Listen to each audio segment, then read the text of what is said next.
Setiap orang mampu mencapai hal besar dalam hidup, tapi hal pertama yang kita lakukan adalah membuka pikiran kita dan memenangkan pergumulan batin yang ada di dalam diri. Bayangkan situasi ini. Kamu sedang terjebak di laut dan tidak ada yang bisa menyelamatkanmu.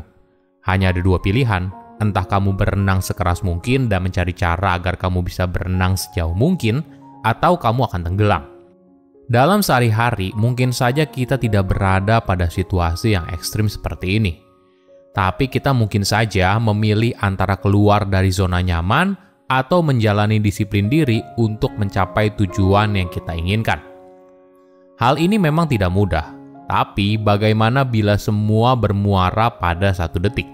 Satu detik yang pada akhirnya mengubah hidup. Halo semuanya, nama saya Michael. Selamat datang di channel saya, Sikutu Buku. Kali ini saya akan bahas buku Never Finish karya David Goggins. Buku ini membahas kalau tidak ada kata selesai dalam hidup, kamu tidak akan pernah berakhir. Akan ada sesuatu yang bisa dipelajari, dilakukan, dan diperbaiki. Tantangan baru untuk dihadapi, ketinggian baru untuk dicapai. Mungkin ada analogi tentang hidup yang menarik dari Seth Godin. Seperti halnya bermain ski, tujuannya bukan untuk mencapai kaki gunung tercepat, tapi bisa meluncur sebanyak mungkin lintasan ski sebelum matahari tenggelam. Tantangannya, seringkali kita membuat target sukses yang terlalu rendah. Alhasil, kita tidak mendorong diri kita untuk mencapai potensi maksimal. Kita terperangkap dalam zona nyaman dan tidak sadar betapa banyak hal yang bisa kita capai apabila kita berhasil mendorong potensi diri. Buat yang tidak tahu, penulis merupakan orang yang luar biasa. David merupakan pensiunan dari Navy SEAL, pasukan khusus Angkatan Laut Amerika Serikat. Dia juga merupakan pelari ultramaraton dan atlet dengan ketahanan tubuh yang luar biasa. Kisah hidupnya merupakan perwujudan dari mental yang kuat dan semangat kerja keras. Sejak kecil, hidup David mengalami banyak tantangan. Dia mengalami perlakuan kejam, kemiskinan, dan diskriminasi. Namun semua ini tidak menghentikan langkah David untuk menemukan kembali siapa dirinya dan keluar sebagai pemenang. Saya merangkumnya menjadi 3 hal penting dari buku ini. Pertama, 1 detik yang mengubah hidup. Ada 86.400 detik dalam sehari. Kehilangan 1 detik saja bisa mengubah hasil dari hari tersebut dan mungkin saja hidup kamu. Hal apapun dalam hidup mungkin mengerucut pada bagaimana kita bisa menangani detik-detik yang berharga. 1 detik secara sederhana merupakan pilihan untuk bangkit dan berjuang. Tentunya kamu tidak bisa memenangkan sebuah perang dalam 1 detik. Kamu bahkan tidak bisa memulainya. Bagi banyak orang, mereka justru memilih untuk tidak berjuang. Mereka menyerah ketika muncul sedikit tanda kesulitan, apalagi jika menghadapi sebuah tantangan yang besar.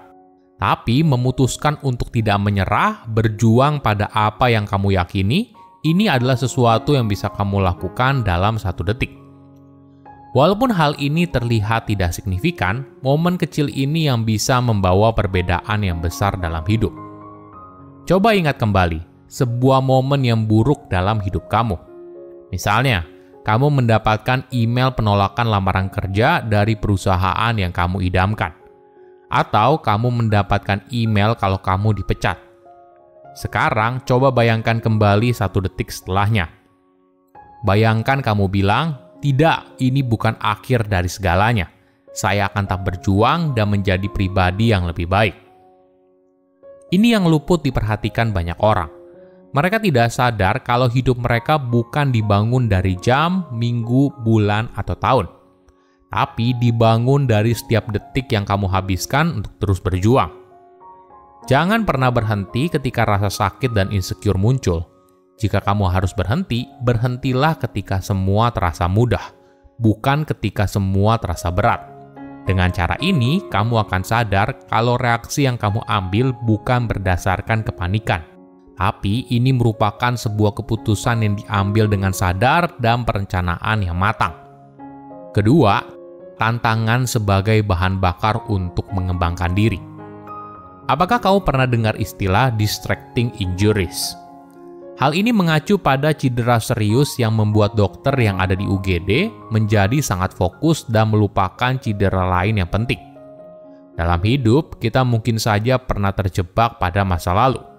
Alhasil, kita gagal untuk memperhatikan potensi diri kita untuk bertumbuh dan berubah. Menghadapi rasa sakit merupakan hal penting ketika kita menghindarinya. Hal ini hanya akan membentuk sebuah trauma. Perlu kita sadari, hidup itu memang penuh tantangan, tapi ini tidak mendefinisikan siapa kita atau potensi kita untuk mencapai kesuksesan. Rangkul semua tantangan yang muncul dan belajar darinya. Gunakan semua perasaan yang timbul sebagai bahan bakar untuk berkembang. Coba lakukan latihan ini dalam seminggu ke depan. Setiap kali muncul pikiran atau perasaan negatif, rekam sebuah pesan suara yang menggambarkan apa yang kamu rasakan. Dengarkan ulang rekaman itu untuk mencari tahu apa makna tersembunyi di baliknya. Lalu, rekam pesan kedua setiap hari yang isinya memotivasi seorang dalam menghadapi persoalan yang sama. Layaknya kamu sedang bicara dengan seorang teman. Lama-kelamaan, kamu akan sadar kekuatan di dalam diri dan bagaimana kamu bisa menginspirasi dirimu dan juga orang lain. Ketiga, tips keluar dari zona nyaman. Apakah kamu pernah merasa hidupmu gini-gini aja? Tidak ada tantangan yang berarti atau sesuatu yang membuatmu bersemangat? Jika iya, mungkin ini tandanya kamu berada di zona nyaman. Hal ini memang tidak salah. Ada kalanya kita perlu berada di situasi ini. Tapi jika terlalu nyaman, mungkin saja kamu mulai kehilangan gairah dan semangat yang selama ini kamu miliki. Penulis pernah berada dalam situasi tersebut. Suatu sore, dia mendapatkan email dari rekannya untuk ikut perlombaan lari 100 mil dalam rangka kegiatan amal. Tapi ini bukan hanya perlombaan lari biasa. Perlombaan lari ini dimulai dari 10.000 kaki di atas permukaan air laut, termasuk perubahan ketinggian sebesar 15.000 kaki. Tentu saja, ini merupakan perlombaan lari yang cukup menantang. Namun sayangnya, di situasi tersebut, penulis sudah merasa terlalu nyaman. Dia terjebak dalam zona netral dan tidak punya dorongan lagi untuk melakukan hal yang sangat menantang. Jadi, awalnya penulis menolak untuk berpartisipasi. Tapi kok perlombaan lari ini terus-menerus ada di pikirannya? Tantangan ini menghantuinya karena penulis tahu di lubuk hatinya yang paling dalam, dia butuh sesuatu untuk menghidupkan kembali semangat juangnya dan momen lari merupakan medium yang tepat. Namun perlu disadari, tantangan untuk membangunkan kita dari zona nyaman tidak perlu harus dalam bentuk tantangan fisik seperti yang dialami oleh penulis. Bisa saja dalam hal intelektual.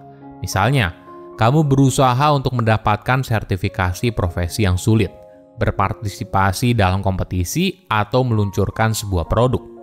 Apapun itu, yang penting tantangan tersebut harus punya dua kriteria.